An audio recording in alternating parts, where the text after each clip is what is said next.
Écoutez, moi,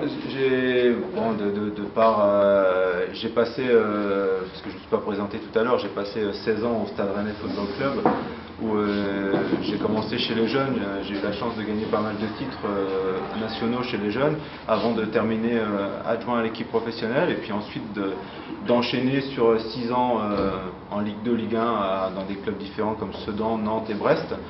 Avec plus de 212 matchs sur les bancs de Ligue 1, Ligue 2 en tant qu'entraîneur principal. Donc le football tunisien est toujours un football qui a cette particularité d'être technique, qui forme de bons joueurs, mais aussi aujourd'hui, ce qui caractérise aujourd'hui en France, par exemple, le symbole du football tunisien, c'est Abdenour à Toulouse, un défenseur qui est très costaud, qui a fait ses armes, mais qui est aujourd'hui un des meilleurs défenseurs du championnat français. Et puis évidemment Saber Khlifa qui est aujourd'hui à Marseille. Bon, il y a eu Daoud Ali qui est ici, qui est passé par Evian. Après vous savez, c'est un football qui aujourd'hui est un petit peu à l'image du pays, qui ne demande qu'une chose, c'est être reconnu sur le plan international, et j'espère que ça sera le cas dans les années à venir.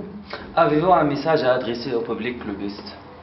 D'être derrière son club. Je sais qu'aujourd'hui le club est premier au classement, se sépare de son entraîneur parce que autant il est fort défensivement, autant il marque peu offensivement, et je sais que ça a toujours été dans les gènes, dans la culture du club, d'avoir une équipe portée vers l'avant. Je crois que quand Mohamed jouait ici, c'était déjà le cas, quand il était entraîneur ici également.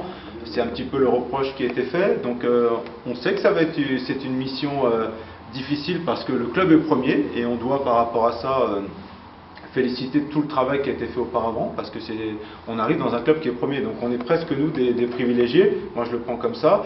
Et puis derrière, si le président m'a choisi, c'est vrai que j'ai toujours eu la réputation en France avec les équipes que j'ai eues de les faire jouer. Donc j'espère que, vous savez, un entraîneur n'est rien quand il n'y a pas l'adhésion des joueurs. Et la chance que j'ai jusqu'à présent, c'est d'avoir l'adhésion des joueurs. Donc dès cet après-midi, on va s'atteler à cela. Moi, je veux que les joueurs prennent du plaisir à chaque séance d'entraînement, et à partir du moment où ils prendront du plaisir, ils vont en donner aux gens.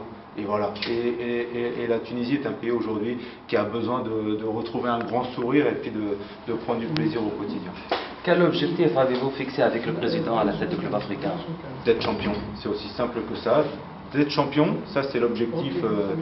Je veux dire chiffré, mais bien évidemment en y ajoutant une touche technique et offensive. Et j'espère que sur la poule retour, même si la poule aller n'est pas tout à fait terminée, qu'on commencera petit à petit à grimper au classement des meilleures attaques, parce que c'est aussi l'objectif. Moi personnellement, je préfère gagner 3-2 ou 4-3 que de gagner 1-0. Alors après, on marquera beaucoup plus de buts. On en prendra peut-être un petit peu plus, parce que c'est exceptionnel ce qu'ils ont fait, 3 buts pris simplement en 13 matchs. Mais aujourd'hui, pour qu'un stade s'enflamme, il faut marquer des buts, quoi. Donc j'espère qu'on va arriver à véhiculer cette force et ce souffle aux joueurs pour qu'ils se lâchent complètement sur le terrain. Merci. Merci à vous.